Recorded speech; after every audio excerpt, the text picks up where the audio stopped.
Let's talk about some big news from this past week in the world of mixed martial arts and in the world of boxing, where it was announced that TKO in Big Turkey, how do you say his name? Shake Turkey? Or Shake yeah. Turkey, yeah, Shake Turkey has now turned to the UFC and TKO and Dana White specifically to start a boxing promotion. Of course, this has been talked about for a long time. Dana White's always teased that he was going to come into boxing, and it's finally happening. It's official. They have a lot of work ahead of them. A lot of talk about building the business and starting from the ground up. A lot of those things being thrown around by Dana White, really saying they're going to change boxing and all that stuff, man. I don't know, man. I'm not as enthusiastic about this, which should be pretty clear when I tell you this, George. Dana White diving into boxing sucks for boxing.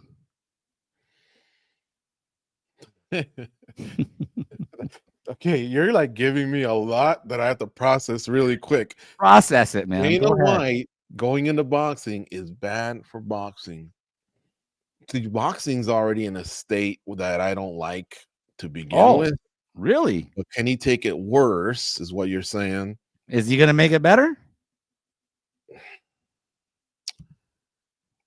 That's not an overreaction. It's not an overreaction. Go ahead. Give it to me. Look, man, he's got his hands full with UFC alone, and then he's got Power Slap. Of course, he's all obsessed over that. But the reason I think he's backed off from, remember, he used to wear the Zuffa boxing. Mm-hmm. He One wore of his best friends is McGregor help from UNLV, and so he knows all the right people. But I just think that it goes against, I guess, the way he likes to handle his business, having all the control. So yeah, I think he's going to give it a good shot, but I don't think he's going to make boxing better. Now, is it going to obviously collapse? No, the sport of boxing will survive it. But yeah, I could see that. I could see where things wouldn't work out well. He's also got man an ego, and in boxing there's a lot of ego. There's a lot of old school pieces in place, and you have to work with those pieces. And if you can't, it's not going to work. So I could definitely see what you're saying. It's not an overreaction. Yeah, I'm just like, all this talk about boxing being broken and boxing needing to be saved. How is it broken? How does it need to be saved? A lot of emphasis on, the best fight the best. And we're finally going to see the best fight the best because of this new promotion that, Dana White and Shake Turkey are going to create. Really? The best don't fight the best in boxing over the course of the last few years? How many of these great fights have we seen? We've seen Fury versus Wilder, Fury versus Usyk, Joshua versus Usyk, Tank versus Garcia, Crawford versus Spence, Beterbiev versus Bivol. I mean, we've seen all these top fights just in the last few years alone, with guys like Eddie Hearn putting them on. I mean, the idea that boxing needs to be saved, what exactly does that mean? It's thriving right now. Yeah, I have no problem with it. Now, there have been some delays, like, if we want to go back a little bit more, your Pacquiao and Mayweather, that one definitely took a long time. We got it. We got it past their prime, but we got it. Now we're going back like a decade, though. Correct, yeah. So, I was telling the guys this earlier, but I feel like Shake Turkey is Big Turkey works for me, dude. Big Turkey. All right. He's a rich kid in college, and he's hiring a tutor to do the work. He's got the money. Great analogy. Right? So that's what he's doing. He's just trying to get someone who has the experience, who doesn't mind being the bad guy and doing some of that dirty work. And then once the ship is sailing, then Shake Turkey will take it. But I think this is just a couple-year experiment just to see if he can sort things out, let Dana be the bad guy or whatever. But I don't see him leaving it in a better place. I think it's just, I don't think we're really going to notice much. Well, let me ask you this. What do you think, George, about the idea of bringing the UFC model of a league and applying it to boxing, which, number one, is seemingly would have a major hurdle in front of it in the form of the Ali Act, because you can't really have a boxing league. We have all these sanctioning bodies, all the three-letter sanctioning bodies, right? WBO, the IBL, all the sanctioning bodies already. Creating a league like the UFC and doing it in boxing. And the reason why I bring that up is because that was sort of emphasized in the press release, and you heard it in a lot of Dana's interviews. We want to identify young talent and really build something from the ground up like it's the UFC, and really replicate the model. Can you really just replicate the model in boxing? Can it work? I'm not so sure that you can.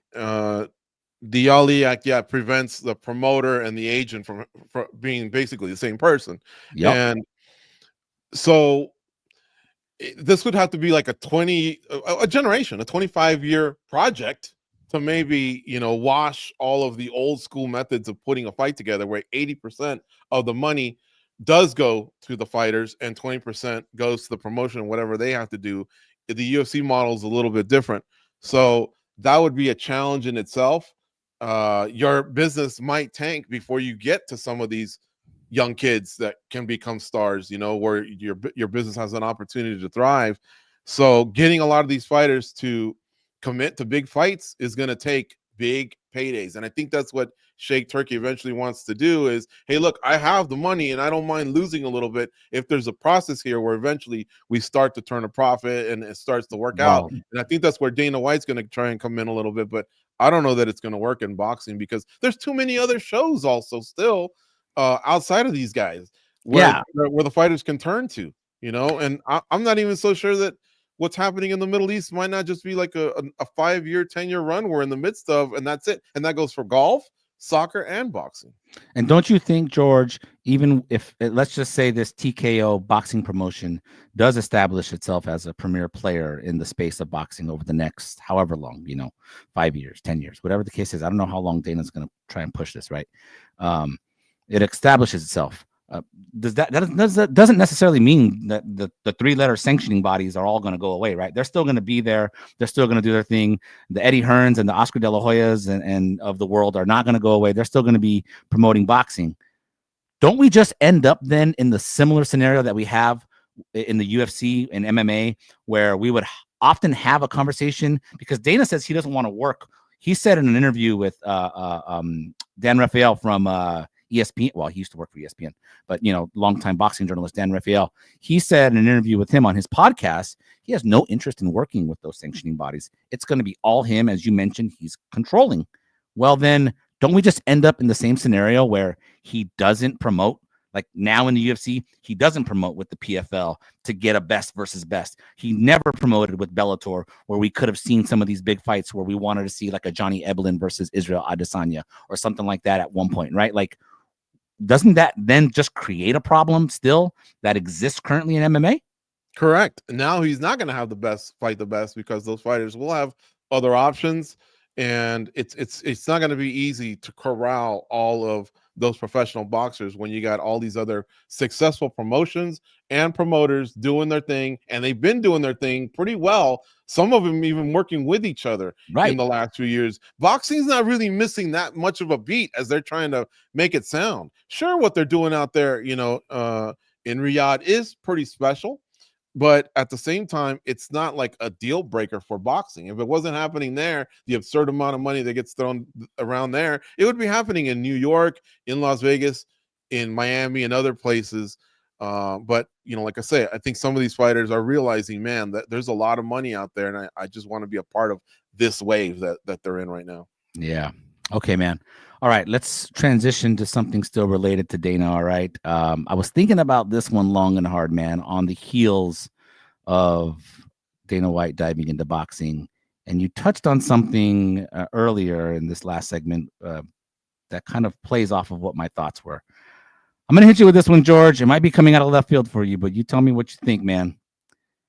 The UFC product will keep suffering with Dana White in charge.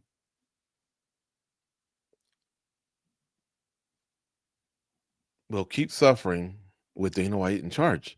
Are you happy with the current state of the UFC and the fights and the events that we're getting? If I may, can you just break down the suffering part? Because financially, they seem to be doing well there. So that's why I'm putting the emphasis on the product, right? I know the UFC is making big money and loads of money off of all their revenue streams. I completely understand that. But there's a difference between business and what you're actually putting out there. And right now, what we're getting is a watered down version of the UFC. And we've been getting a watered down version of the UFC for a few years now, if you ask me. Maybe some people would even say since the sale several years back. When you combine that with the fact that Dana White is diverting so much of his attention to power slap, now he's going to divert so much of his attention to boxing. How does this make the UFC better? That's my question. With Dana White still calling the shots and being in charge. Okay. So if you don't mind, will you say the statement one more time? The UFC's The UFC product. product will Uh-huh. keep suffering with Dana White in charge. That's not an overreaction. That's not an overreaction. I think Dana is brilliant when you look at the course of 25 years and what he's done for sure. But there have been big mistakes along the way. And he hasn't always been right. Women's MMA wanted nothing to do with it. The lightweight division, it went away for a long time. And arguably, it's its most exciting division now. And then the fights that he could have possibly put together, but didn't put together. So, yeah, there's been for sure some mistakes along the way. And then you got a guy like such a resourceful guy like Hunter Campbell, who has what appears to be a business acumen.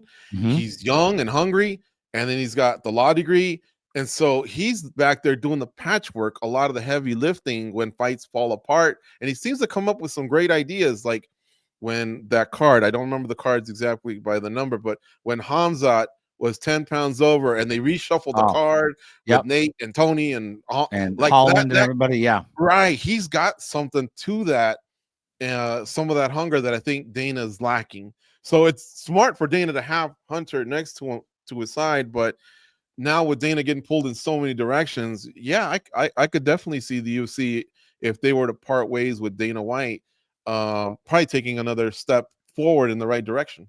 Yeah, and I mean the thing too is we're just in an era of the UFC where the oversaturation that we kind of complained about a few years back is like it's an oversaturation of oversaturation. Like we're getting so many events now that are one fight and whatever beneath it, two fights and whatever. Like how many pay-per-views in the last couple of years have you looked at the card and gone, it's a great main event and a co-main event, and then junk. And then Dana White has said, well, he was never going to run his shows like boxing, right? Like you would have to wait a long time just to get to a main event with all these undercard fights that nobody cared about.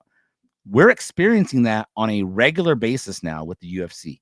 UFC 314 coming up next month is like the anomaly. It is like the exception to what we normally get, right? Like that is a really good card. And the UFC has like what, 600-700 fighters under contract, a lot of huge names. They have the roster to still give us at least pay-per-views on a regular basis that are delivering, but they're not even giving us that anymore. Never mind that we're not talking about, never mind the fight nights that we're getting like this weekend where we're getting a Vittorio Dolidze rematch that we all were clamoring for.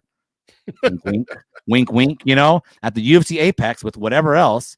It's like that's a regular occurrence. I just wish we could make MMA great again, man. I wish Dana White could do it, but he's getting he's just his attention is just he's spread too thin. Yeah, I thought the card in LA was nice, but the next two were sauce. The one in Sydney and then this one in Vegas, I did not like them at all. The one in Miami, I am getting fired up about. Of course. So, yeah, and not only is he spread too thin, I think they're superstar talent because they may have 700 fighters, but only 100 of them does everyone actually care about, right? And the rest fill in until they become stars. They're spread too thin. And then, as you were talking, I was remembering how like a Chris Weidman, there was certain athletes where Dana White butted heads with them so bad. Lorenzo used to step in and do the Had to negotiation. mediate those Right. situations. And Yeah. so you hear more and more of those types of cases. I think what he's done is, like I say, is a phenomenal job. But I do see how what you said is correct. It's not an overreaction. And I could see the benefit of the UFC even without a Dana White altogether, much less a spread out Dana White. Yeah, and I'll just say too. Look, listen, I know I often get labeled as a Dana White hater. I actually appreciate what Dana White has done for this sport for the last 20 plus years, man. I mean, he helped make MMA. He's brought it as far as he can bring it. I'm not sure how much better he can make it, and I don't think he can make it much better as long as he's focused on a power slap, focused on a boxing promotion coming up, like UFC. Is his baby. He used to treat it like his baby. He's not really treating it like his baby. He's treating it now like it's a young adult, like it's a teenager. You know what I mean? And now he's got these other babies that he's going to be focused on. I just think, it's going to keep suffering if he's in charge, and I think he's brought the UFC as far as he can. Final word to you, George. No, I agree completely, and I think he should just sail off into the sunset. The other two brothers sailed off into the sunset, pockets full of money. That's what would happen with Dana White. I'm sure Dana could even retain maybe some control. I think he's got too much of an ego, and he loves the power too much to not even be able to control tickets, and who's going to sit where and who's showing up and all that good stuff. But the show can definitely survive without him. I think he even said that one time, but it was years ago, and he wouldn't give the name as to who he thought could be the president. He still won't. People used to think Chael. People used to think Daniel. I think it's pretty obvious now it's probably Hunter Campbell. But I will say this too on his behalf. You needed to be dirty like he has been to make this successful, because obviously we all deal with fighters in different capacities. They're not the easiest species to work with. So you have to push back. You have to get a little grease under your fingernails or whatever. It's just that along the way, it's been a lot. It's accumulated. And I think there's nothing wrong with having a fresh face at the top. MMA Junkie AI.